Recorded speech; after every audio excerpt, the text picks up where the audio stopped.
Tuesday's Guardian and Number 10 is playing down rumours that marijuana could become a Class A drug. Josh, what is this conflict about? Well, this is very good news here. Number 10 is rejecting reports that Braverman, over the weekend, she was basically saying that, putting out rumours there that she can make cannabis a Class A drug, which would put it up from 5 years to 7 years if you're caught with it, and for serious people, 14 years to life sentence for supply and production. And what is Suella Braverman's argument here for increasing? Well, she argues that it leads to the gateway. Yes, a gateway drug, which there is an argument for that. But over time, it hasn't been decriminalised, but there have been certainly people who've been caught with it will go on a course instead of going into the system.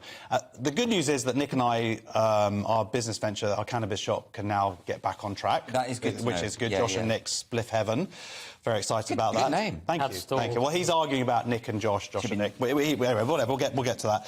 But what is actually really going on here is a bit of politics. It seems like Braverman is trying to sort of play to the core conservative constituency of, going hard on drugs. Yeah. She's also made comments about other different about immigration and saying she wants to get the immigration down to like tens of thousands. She's going for the hardliners, perhaps sensing that putting herself in place if things were to progress. So you think there are political machinations going on here? Ambitions? These are politicians, after all. This is what they do. At least she's setting herself up just in case this sort of might happen. So Number 10, I think, has given her a little bit of a slap on the wrist and said, hey, no, this is definitely not happening. Would she not have had to run this statement past Downing Street in advance? I would have thought, Nick. She seems to have gone a little rogue because, just as Truss said, she's going to have more immigration to help growth. Braverman said we want less immigration. So she seems to be a little bit rogue. She likes to speak her mind. I do like Braverman. I was the first person in the media to say she'd run, and she did. But I also want to be tough on drugs, but I do actually agree with Josh that it's a little bit, again, of gesture politics, because what can the Tories really do? We've got immigration, which she has mentioned, to be fair. We've got cost of living. We've got the culture war that everyone tries to dismiss, but it's really important. We've got loads of issues. And then she's talking about drugs. Although I am on, pro being tough on drugs, it's not the top issue. But also cannabis, Nick. I mean, like, these distinctions do matter. Heroin is much more severe than cannabis. There's a case that cannabis is more severe than people think, because people like Peter Hitchens have written a book on it and said, actually, the psychoactive properties are more... But that's like heavy sort of skunk, like... Yeah, but there is so much of that around now. So, and I also agree, like she's saying, that if you make it legal, you send this idea that it's just acceptable behaviour. We walk around London, we all smell it the whole time. I don't think that's a good thing. And there is that thing of it's being done quite openly, isn't it? There is an oddity to that, isn't there? It is. But it's either illegal or it's not. We haven't enforced the laws for years. That's the point. That's why people just think they can do it. So we've got to decide.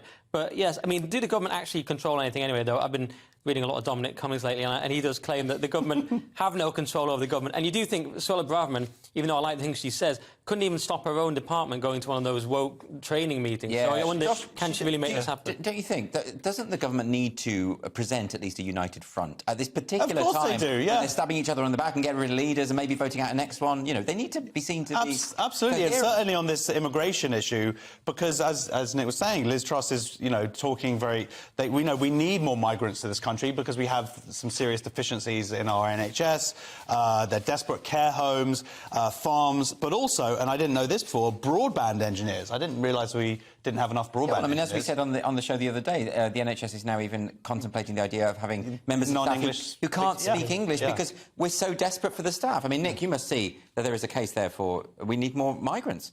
There's a case for it. My thing would be no one ever leaves their own country ever, and we all just agree to that. That's zero immigration of any country. It's a fair deal. No one leaves. We thought Suella Braverman was being hardline, but we've got Nick Dixon. But also, Braverman also says she's claimed that sending migrants to Rwanda would be my dream. And it's like, well, maybe have another dream, like world peace, and there wouldn't be the need for this kind of migration, economic or not. I found that moving. It reminded me of Martin Luther King. I liked it. Well, there we go.